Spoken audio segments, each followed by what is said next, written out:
కరకరలాడే అరటికాయ వేపుడిని ఇంట్లోనే చాలా సింపుల్ గా టేస్టీగా ఎలా ప్రిపేర్ చేసుకోవాలో చేసి చూపిస్తున్నాను. ముందుగా 2 అరటికాయలు తీసుకొని పై చెక్కు పల్చగా తీసుకోవాలి. ఇలా కట్ చేసుకున్న వాటిని నీళ్ళలో వేస్తున్నాను. నీళ్ళలో వేసిన తర్వాత అలాగే వదిలేయకుండా కొద్దిగా సాల్ట్ కూడా వేసుకున్నాం అనుకోండి, ఇవి కలర్ మారకుండా ఉంటాయి. ఒక్కొక్కటి తీసుకొని మనము చక్రాల్లాగా కట్ చేసుకోవాలి. రెండింటిని కూడా ఇలాగే కట్ చేసుకొని నీళ్ళలో వేసేసుకున్నాను. ఇప్పుడు ఒక పళ్ళెం తీసుకొని అందులో 1/2 టీ స్పూన్ వరకు అల్లం వెల్లుల్లి పేస్ట్ వేస్తున్నాను.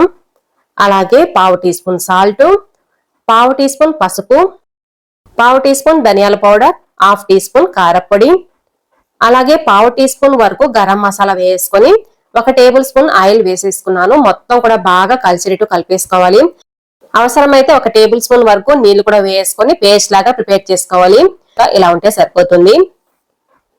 ఇలా ఉన్నప్పుడు ముందుగా కట్ చేసి పెట్టుకున్నాం కదా అరటికాయ ముక్కల్ని కూడా ఇందులో వేసేసుకొని ఈ మసాలా మొత్తాన్ని కూడా ఈ ముక్కలకి బాగా పట్టించాలి.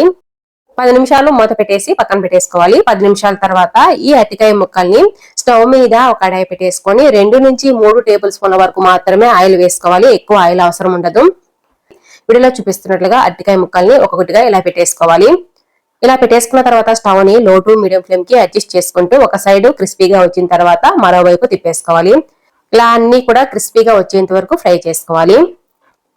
ఇవి బాగా క్రిస్పీగా వచ్చాయి. ఒక పళ్ళెంలోకి తీసేసుకున్నాను. ఇప్పుడు కడాయిలో ఆయిల్ ఉంది కదా, ఇదే ఆయిల్ లోనే మిగతా అరటికాయ ముక్కలు కూడా పెట్టేసుకొని ముందు వాటిని ఎలా అయితే ఫ్రై చేసుకున్నామో అలాగే ఫ్రై చేసుకోవాలి. చివరగా మనము ఇవి కొద్దిగా మెత్తగా ఉన్నప్పుడే కొద్దిగా కరివేపాకు అలాగే 2 పచ్చిమిరపకాయ చీలికలను కూడా వేసుకొని ఇలాగే ఫ్రై చేసుకుంటూ ఉన్నామంటే అరటికాయ ముక్కలు మొత్తం కూడా బాగా క్రిస్పీగా వచ్చేస్తాయి. ఈ లోపు మనకు కరివేపాకు కూడా క్రిస్పీగా వచ్చేసి పచ్చిమిరపకాయ ముక్కలు కూడా బాగా ఫ్రై అయిపోతాయి.